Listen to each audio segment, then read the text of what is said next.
Hello and welcome to another episode of the PopCon podcast brought to you by Popular Conservatism. I'm Andrew Allison and I'm Head of Campaigns. My guest today is Simon Richards. Simon is a history graduate from King's College London and has spent just about all his life actively involved in politics. He was for many years at the helm of the Freedom Association, and people will remember his brainchild, the Freedom Zone, at various Conservative Party conferences from, I think, about 2008 up until 2014. Another brainchild of Simon's was the Freedom Festival, which was held annually in sunny Bournemouth in March. And here, freedom-loving people from the Conservatives and from UKIP largely left their differences and their rosettes at the door, and they debated issues that were close to their heart. They listened to some great speakers. They had a pretty convivial time and were quite often seen talking to each other into the wee small hours of the morning in the bar. In 2006, Simon co-founded the Better Off Out campaign for the Freedom Association. That was a campaign advocating that we should leave the European Union. He was told at the time that it was a complete waste of time, that we will probably never get a referendum, and even if we did get a referendum, the great British people would never vote to leave the European Union. 10 years later, the British people voted to leave the European Union, so the rest is history, as they say. Simon is dubbed the nicest man in politics, and he must be because he hired me in 2014 to work for the Freedom Association, and he retired from his role as chief executive in the summer of 2020, and indeed I took over from him. He's recently moved to Newark in Nottinghamshire, which of course is Robert Jenrick's constituency, so he's now one of his constituents, and he's signed up as a volunteer at the Grantham Museum. Grantham, of course, being the birthplace of Margaret Thatcher. And in this centennial year of the great lady's birth, Simon is dedicating his spare time to honouring her memory and her legacy. Simon, real pleasure to see you again, although it was only a few days that we saw each other physically. Thank you very much for joining us and giving up your time, as I know you have to rush off to catch a train to London after this. Always a great pleasure, Andrew. It's unusual for us not to be meeting in a pub, but thank you so much for that very kind introduction. Well, indeed. Before we move on to what you did when you were at the Freedom Association to help unite the right, to get Conservatives and UKIPers talking to each other, or at least, not taking chunks out of each other, I think it might be useful to look at where we are and how we got here. When Rishi announced a general election in May last year, I think he caught everyone by surprise. I think he was trying to catch the opposition parties off guard. Well, in reality, the only party he caught off guard was his own party, the Conservative Party. From what I can remember of the time, we only really had about two policies. One was maths to 18, and the other one was national service. And there's not much else that I can remember. And basically, the voters said on the 4th of July, we don't want you. It's as simple as that. We do not want you. We're not bothered who we vote for. We're not bothered what we get. What we don't want is you. And that's why the Conservative Party went from 365 seats back in 2019 to 121 seats in 2024. But when we look at the opinion polls, we see that Labour, the Conservatives and Reform are all pretty much in percentage terms in the 20s. Now, that's got a lot to do with Labour being utterly disastrous. I mean, they're utterly incompetent as well. The one thing that has surprised me is just how bad they are. Those people who are the architects of New Labour, Blair himself, Brown, Mandelson, Campbell, must all be pulling their hair out at just how bad of a shambles this is. But if you can sort of look into your crystal ball, Simon, and look at the next sort of 2 to 3 years, how do you see things panning out? Will Labour make a recovery? Will the economy make a recovery and Labour do better? Will Kemi Badenoch's Conservatives start moving forward and get into the 30-something% and look like a party of government? Will Reform crash and burn, or will they continue their rise up through the polls? What do you think is likely to happen? It's a brave man, I think, who predicts anything in politics, let alone at the moment, or perhaps a foolhardy man, so I shall be foolhardy. I think that looking at Labour, I think it's gone beyond the point of no return. I think there've been similar times, being ancient. I remember the Labour government from 1974 to 79. And it was quite clear that was when Dennis Healey had to go cap in hand to the IMF, when essentially the country was skint. And it was quite apparent then, I think, particularly after that, and with the winter of discontent, that Labour really had run out of road. People could see that. They knew it was all over. And a similar time, I think even more dramatically so, was after the fiasco of the complete failure of John Major's determination to stay in the ERM, the exchange rate mechanism.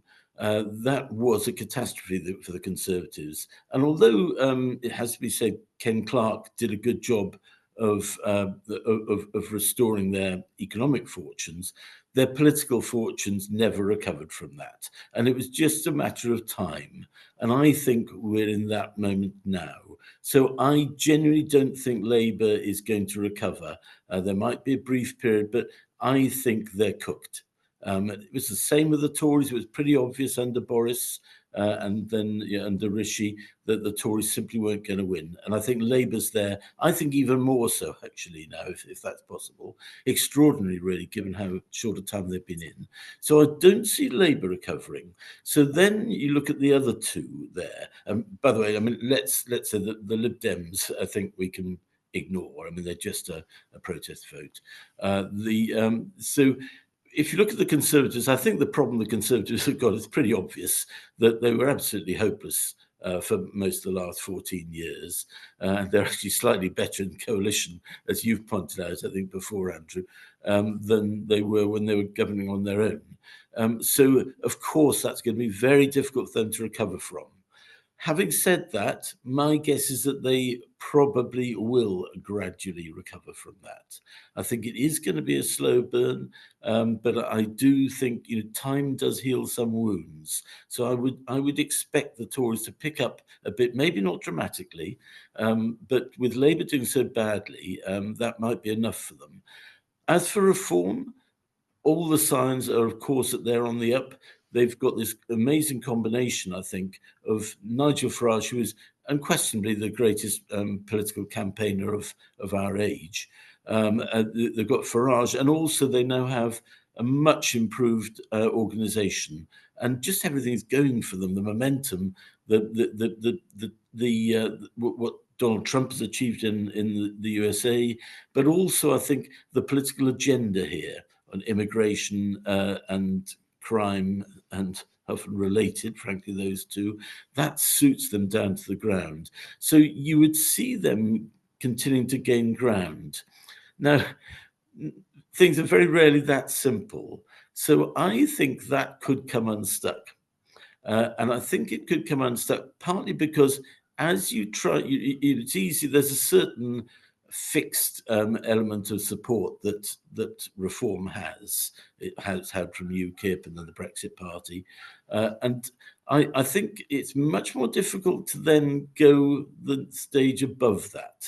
So I think it's going to be more difficult and, compromise. You can already see that I think Nigel is trying to, appear a bit more moderate, and that's causing some problems with his supporters. But I also think there's a possibility at the moment Donald Trump is riding high. He might well continue to ride high, that of course, but it's not a guarantee. I'm not sure that people are going to like the tariffs. I don't think they're going to thank the Americans if tariffs get put on us, and if that causes inflation and harms the economy.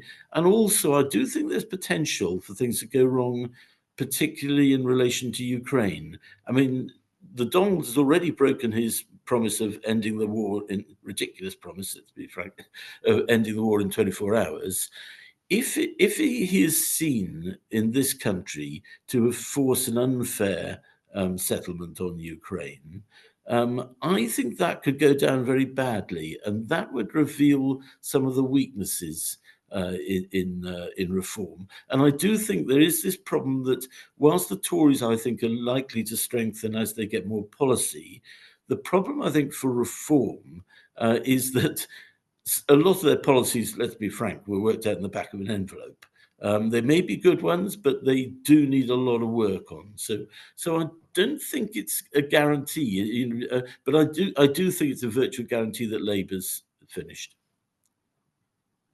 I agree broadly with what you said there. I will push back on one thing, and you mentioned the Liberal Democrats, who, of course, did very well at the last general election, and there are many Conservative MPs who are really fearful of the Lib Dems because they're in second place in their constituencies. I mean, I don't think the Liberal Democrats are going to get anywhere near the levers of government. I think they're not going to be in a coalition any longer.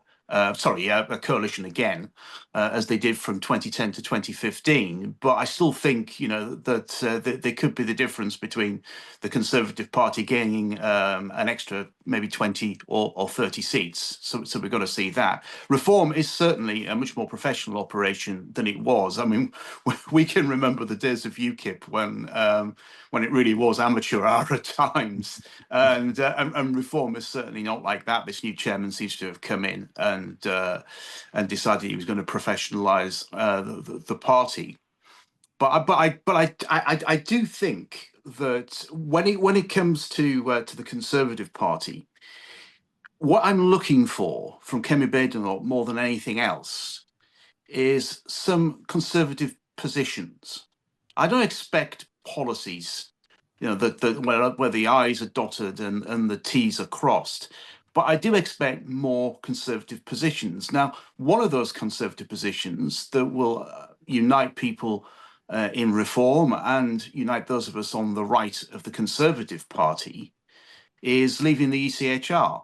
Now, the policy of leaving the ECHR could be quite complex, but we can deal with the policy details later. But the principle is leaving the ECHR. And that's what I want to see more of. I mean, my colleague Mark Littlewood has said, and I think quite rightly, we've seen the trailer. Now we want to see the feature-length movie. What do you think?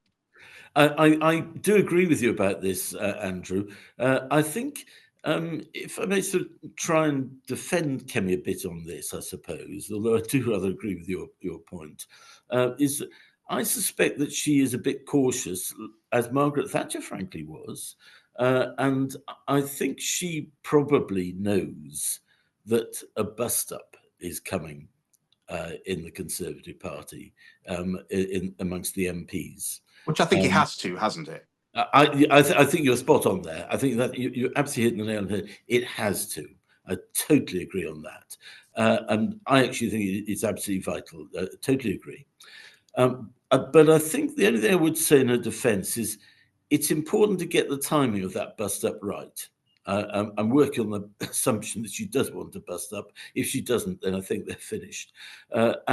So I do have some sympathy there. If she's seen to be just picking a fight for the sake of it, I think that could damage her. So I think she needs to perhaps go a little steadily, a bit cautiously. But so when she presents that position that the Conservatives absolutely have to leave the ECHR, or they're finished, frankly. That when she does it at her own, on her own ground. I'm a great admirer of the Duke of Wellington, who brilliant general, but in particular, he was very cunning about always picking the ground for his battle at the time. He would retreat if necessary to a stronger position. He was an absolute master of it.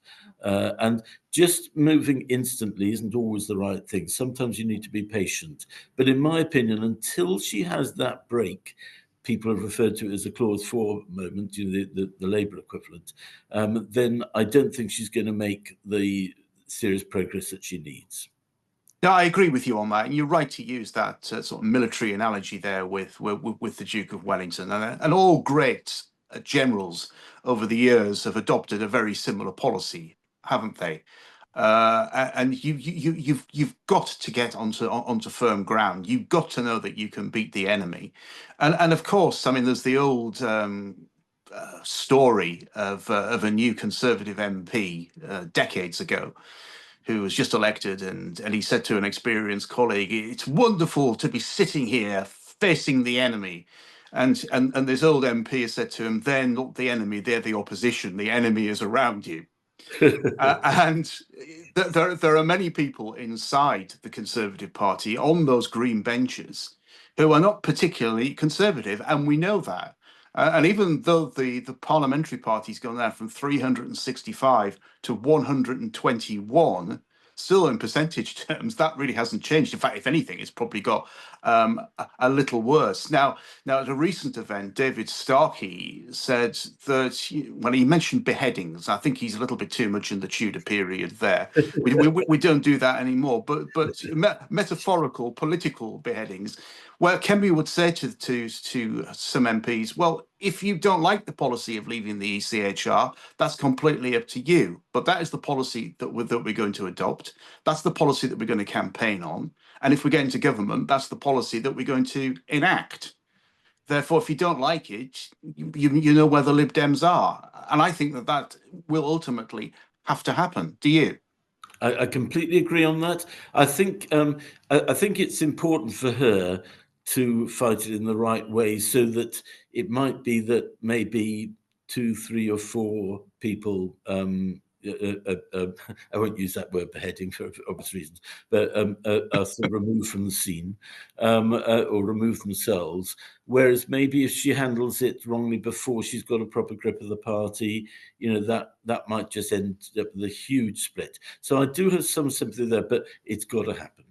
Yeah, I mean, I agree. It's got to be at the right time. But I mean, do you think it would make a lot of difference if the Conservative Party, say, went down to 105, 100 seats because some people left? Do you think it would really make a lot of difference? I mean, we could end up with about 100 actually true Conservative MPs who are committed to her and to her policies. It's a very fair point, because many people have commented how well actually Reform are performing with just 5 MPs, and actually I think one of the best things that Boris Johnson did, or probably Dominic Cummings did, if we're honest, was to remove the whip from some of the extreme Euro fanatics in the party. Actually, unfortunately, Boris sort of, in typical fashion, he always liked to be liked, made the mistake of letting some of them back. Caroline Noakes was one. A lot of thanks he got for that.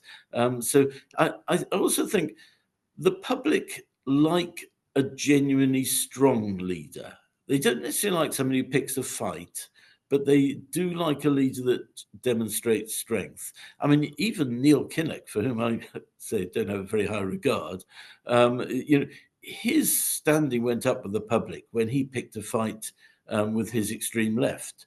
So I do think she really needs to do this. But I come back to that thing. It is important to get the timing right. I mean, Margaret Thatcher, who was not afraid to take anybody on, she did hold off taking on the miners initially. She, in effect, sort of gave in to their demands the first time around, because she didn't have sufficient coal stocks. And when Scargill eventually, foolishly, took her on, she was prepared. Yes, no, that's absolutely right. And it's reminded me of Neil Kinnock in that speech when he talks about the grotesque chaos of a Labour council hiring taxis to hand out redundancy notices to its employees. And it was grotesque chaos. And I think Kinnock knew at that point that that was the time to move against the militant tendency inside the Labour Party. And just like you, I'm not a big fan of Neil Kinnock by any stretch of the imagination, but he did get that one absolutely right. It was perfect, and he did a really good job there. We agree on many things, Simon, and one thing that we definitely do agree on is that the right does have to unite. Now, it's not as simple to say that if the Conservative Party got 25%, Reform got 24%, well, that's 50%, and that means all the voters are going to vote in exactly the same way, and because politics and elections just simply don't work like that at all, do they? But there is no doubt that if those two parties came together, and I don't mean a formal merger, but just some sort of, it could be a coupon election where Reform says, well, we won't stand in Kemi Badenoch's seat, and Tories say, well, we won't stand in in Clacton, in Nigel Farage's seat, and you go around the country identifying fellow travellers, people who you largely agree with and would like to see back in Parliament. That's a possibility. It could just be something a lot more informal and a lot more local, where we won't really do very much in that particular seat, and we'll let you have a good go at it. If you do the same for us, a quick pro quo, and another seat, it could be as simple as that. But I think somewhere along the line, when we get to maybe in say 2028, probably, when we're staring down the barrel of another general election, but more importantly, we're staring down the barrel of another 5 years of a Labour government, because Labour could get through the middle under our voting system. Do you think that will then start focusing minds more, and both Tories and people in reform will start thinking, well, our common enemy really is socialism. We need to get rid of that. I do think that, Andrew. But by the way, I like this idea of yours of a coupon election. I hadn't heard it elsewhere, but I like that idea. It might need some explanation to those who are less versed in political. Yeah, the last one was over 100 years ago. It was Lloyd George, wasn't it? I think there's a great deal of sense in that. I actually always have a lot of faith in the electorate. And even now, when we've ended up with one of the worst governments of all time, I still think the electorate did the right thing. As you said earlier, the people have just decided they did not want the Tories in, with very good reason. And I think most people knew that Labour was going to be rubbish, obviously not as bad as this. But I still think the electorate did the right thing, given the limited choices that they had. And I think, actually more so now than was the case 30, 40 years ago, the electorate is more sophisticated. There's simply more information more readily available to more people. There's more news around. And I think the last election was a good example of how, even without any formal pact, this can work. We already mentioned the Liberal Democrats. I mean, they had virtually no policies, let's be honest, and a leader who had pretty low credibility, yet they came out with their best performance in I don't know how long, living memory, and that was because simply people worked out that in one constituency they'd vote Lib Dem to stop the Tories, and another would be Labour. I mean, in the constituency I was until recently, Cheltenham, no left winger in his right mind would vote Labour. They would all vote Liberal Democrat to defeat the Tories, and I'm sure there are Labour equivalents of that. And I think the same could happen again. When you look at these maps of the country, it's pretty clear which areas are more reform and which are conservative. There are always going to be a few where the two compete, but most people can work that out themselves without any formal pact. There's no doubt that I think in this instance, because it's all a bit new, I think the two parties, Reform and the Conservatives, do need to get together beforehand. But I think probably that would be better than a formal pact. And I think I'm pretty confident that the voters are going to work it out. I think the message at the next election will be no, never Labour again, until they again forget, in about another 30 years' time. So I think that could work. And I'm fairly confident that there will be actually some form of centre-right government. I simply don't know which is going to be the larger of the two parties, but I think it's going to happen. Yes, and for that to happen, people have to start talking to each other. Now, Richard Tice, I think it's fair to say, has a visceral hatred of the Conservative Party, and he was until recently, maybe about 10 years ago, a Conservative donor and a member of the Conservative Party. And it can also be argued that he has every right to dislike the Conservative Party. I sense really that Nigel Farage has been on a journey. I mean, he went from disliking the Conservative Party to really hating the Conservative Party. So they're ruling out any form of deal with Kemi Badenoch, and of course, Kemi Badenoch in turn is ruling out any deal with reform. But as I said, as I sort of framed the question to you, I think minds will be focused the closer that you get to a general election on that. But really, you have to keep everybody else talking to each other.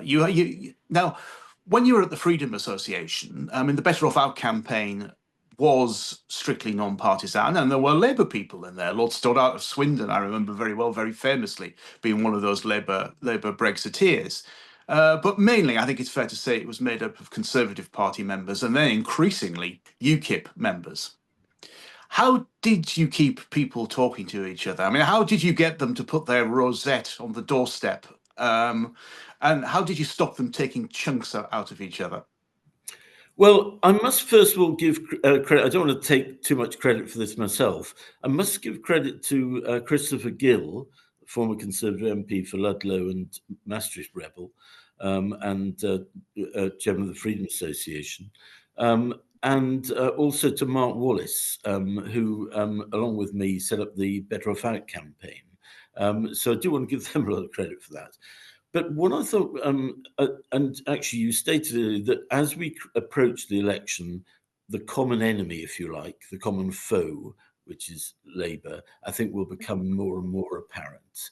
At the moment, it's understandable that the Reform people are very angry with the way the Conservatives have treated them. I would say mistreated them, frankly, for a long time, and that's coming back to sort of bite the Tories now.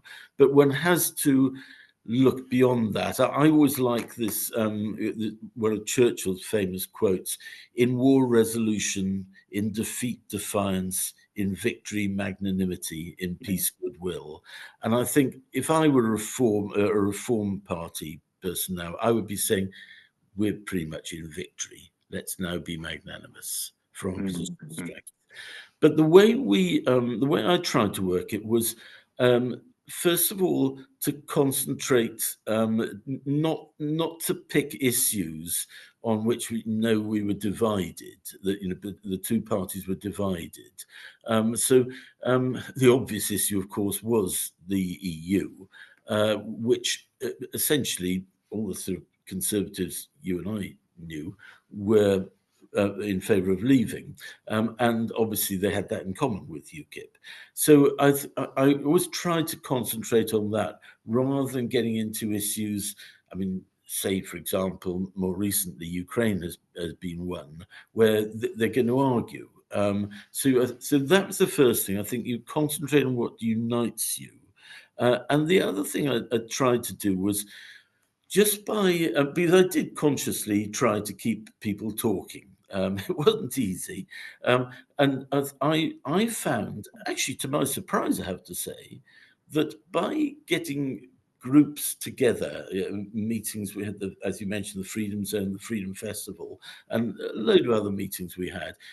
By getting the two lots together, I discovered, to my surprise, that when they were together, they were sort of on their best behaviour.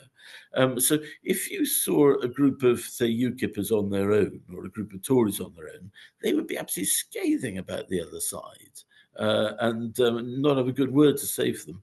But when they were sort of face to face, they sort of didn't want to sort of look like they were the ones that were upsetting the apple cart.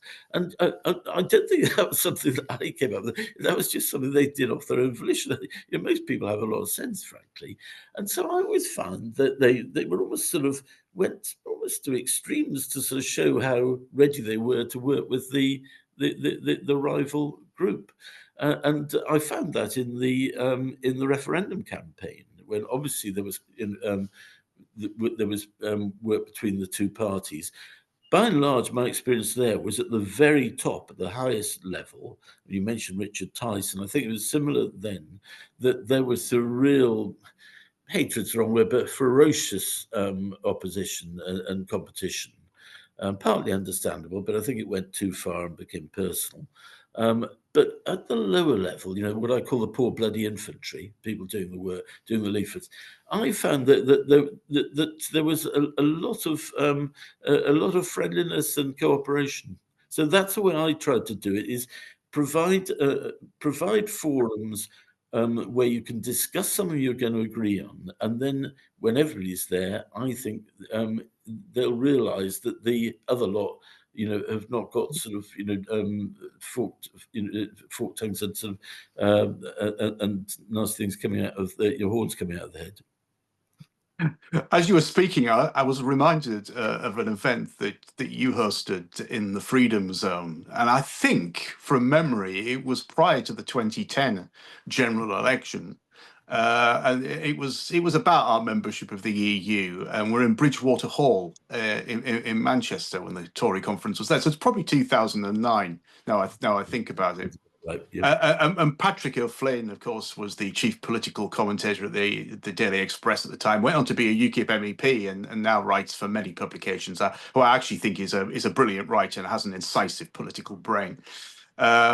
He said, David Cameron has said that we need to stop banging on about Europe. He said, well, not here. For the next hour, we're going to bang on about Europe.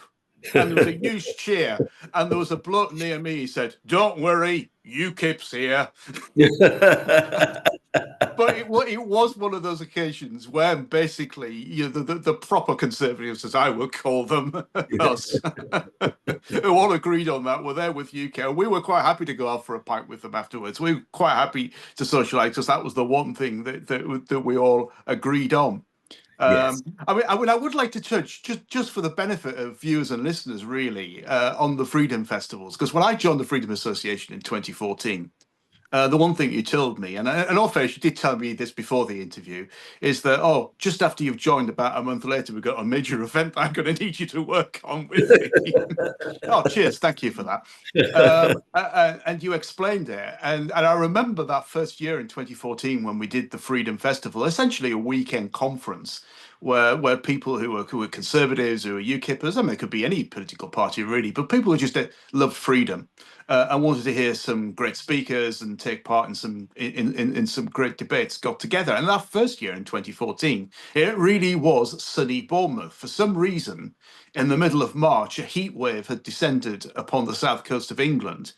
And people were going out there, they were discarding their winter clothing, and they were wearing T-shirts and shorts and all the rest of it. It was actually a really fantastic weekend. But I mean, tell us a little bit more, because they really were fantastic weekends, weren't they? Yeah, I think, corporations do this on a massive scale, team building, they call it. And, there are a lot of people that make a lot of money organising those, these getaway weekends, and you do sort of, adventure, things. I would prefer to just largely sort of get people to mingle in the bar. But I think the thing is, if you're just talking politics, then of course, people are going to get angry and frustrated. And I think if you intersperse that with a bit of fun, I mean, we had, I seem to remember, we tried to create a seaside atmosphere. We had a Punch and Judy show. Even there's a bit of a joke after Dave Cameron said Punch and Judy politics was over, and there was a lot of sort of fun, and there were sort of competitions and things. I think we had a sort of murder quiz once. We were trying to sort of play on that seaside atmosphere, and very consciously trying to bring back some of what, for decades, all the main political parties used to do, which was take people off the seaside for a week. And, it's funny how most people, they relax a bit at the seaside, even in the more typical British weather, which you certainly usually go to Blackpool. And so I think partly is actually having the right venue. If you meet in some very formal, dreary, modern sort of room in the middle of London, you're not going to really relax. If you go to a seaside hotel and you look out the window, and as you say, we were incredibly lucky with the weather that first time, and you look out and see the beautiful beach and sun and sea and all that, you're just instantly relaxed. And usually a few more drinks, you're a bit more relaxed. And of course, they're more affordable there. So I was trying to be practical, have places that were easy for people to reach by public transport and by car, places with parking. But just trying to create an atmosphere which with a bit of fun as well as the politics. I always think, the old line, a spoonful of sugar helps the medicine go down. Thank you, Mary Poppins. I wasn't expecting you ending with that one. So, I mean, us in PopCon, I mean, the PopCon executive, the key people that you see, you know, on the television, the key people that you see on the sorry, our books just dropped down there. The key people that you see at events.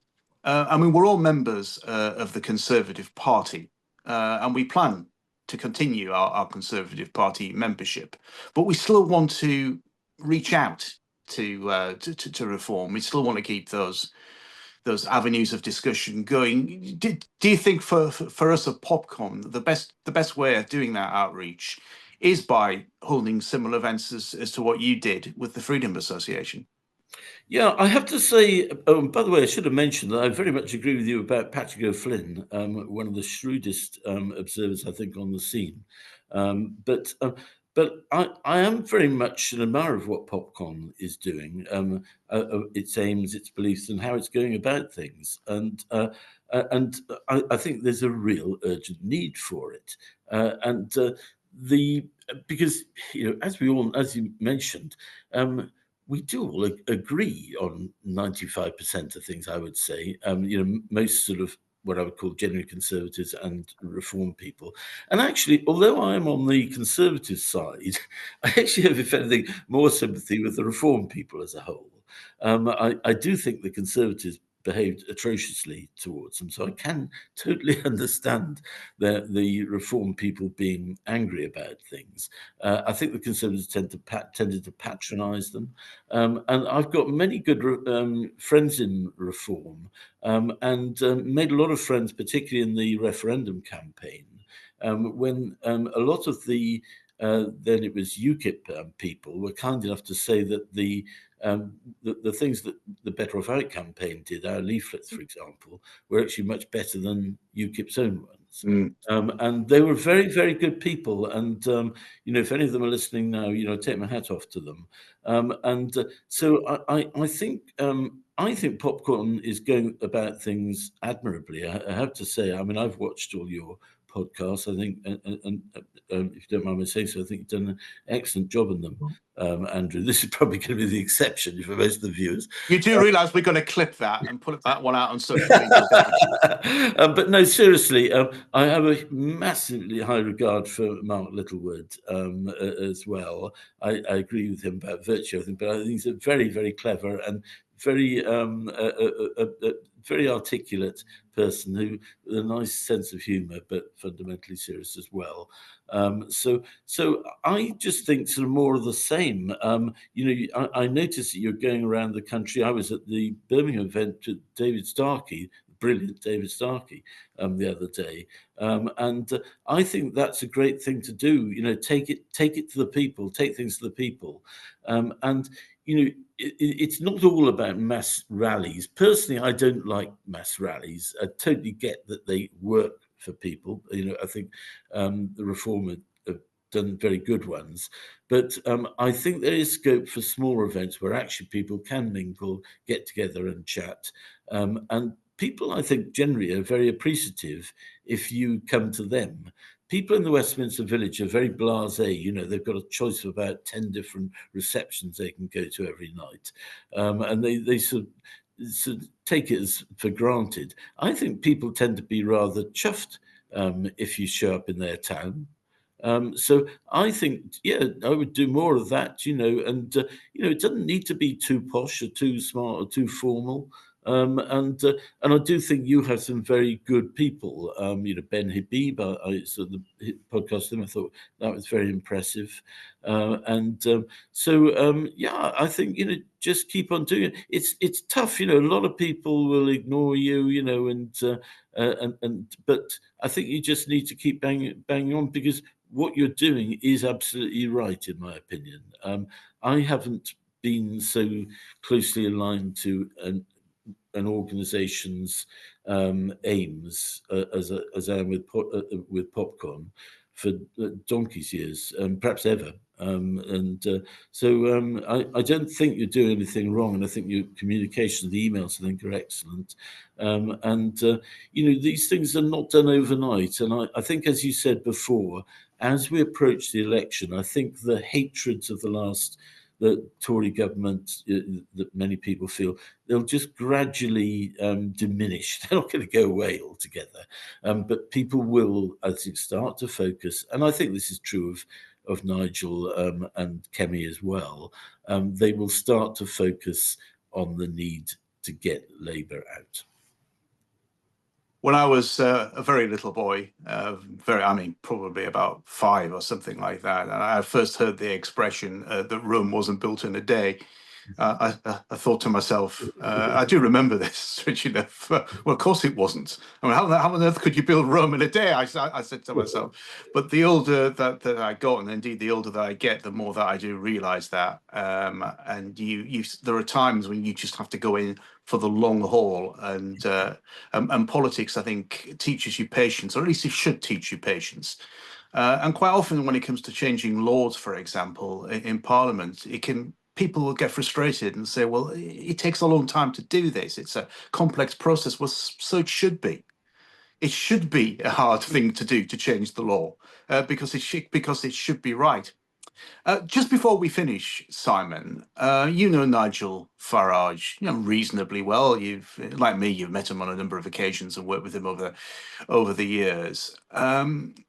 Firstly, what would your message be to Nigel as we go through these next few years ahead of the general election? And then, just would you also give what your message is to Kemi Badenoch, what you think that she should be doing? Well, I think what you said about Rome not being built in a day is so important. Nigel has battled away for decades to achieve what he did to take us out of the European Union. So he's got patience in spades. The only advice I'd give to Nigel, I mean, he is, in my opinion, by far the most able British political leader since Margaret Thatcher. The only advice I'd give him, I think, is to stick to your principles. He is a genuine patriot. He has achieved things. And just, I think, to do what I think his character has shown he's able to do, to be a bit magnanimous in the victory that I think he's achieved. And just realise that, as he has, in my opinion, has always done, once more put country above party and work with the Conservatives for all their faults in the good of the nation. As for Kemi, equally, I actually really like her approach. I know she's getting a lot of criticism. She's not getting instant results. I remember Margaret. I was at school, but I closely remember Margaret Thatcher in her early days. That she wasn't the full deal. She got a lot of criticism. Jim Callaghan absolutely wiped the floor with her at question time, and it took time, and she stuck at it. And I think Kemi is right that she needs to build policies that are not written on the back of an envelope, policies that will work, because people have seen under the last Conservative government, and even more under this Labour government, that if you don't plan seriously, it ends in disaster. So I think my advice to her would be stick with what you're doing. Stick it out, and I think what the principles she stands for, which I happen to support, I think will come through. Simon, not only are you the nicest man in politics, but you're one of the most reasonable people I know in politics, one of the most patient people that I know in politics. But you do have a very good political brain, and it's based on a lot of institutional memory, many decades of experience, probably more decades than either of us are going to reveal in this particular podcast. Thank you so much for joining me and for sharing your thoughts. And I'm sure that viewers and listeners will be very appreciative of that. I mean, one thing I neglected at the beginning of this in the introduction is that you are a godfather to my youngest son. So we do see you hopefully now on a little more regular basis, because you're now in Newark and closer to me in East Yorkshire. And we'll also be spending quite a few days together over the spring and summer at Trent Bridge watching Nottinghamshire County Cricket Club. So we are going to be praying for good weather. Otherwise, if you don't pray, there's no play. Simon, thank you very much for joining me. An absolute pleasure. Thank you, Andrew. It always is. And as you say, it'll be an even greater pleasure at Trent Bridge, because we'll have a drink as well. Thank you so much. Thank you. Cheers. I hope that you enjoyed that. And if you did, please like and subscribe either on YouTube or wherever you get your podcasts from. And please check out Popular Conservatism. Our website is popularconservatism.com. And please make sure that you sign up to receive our weekly newsletter.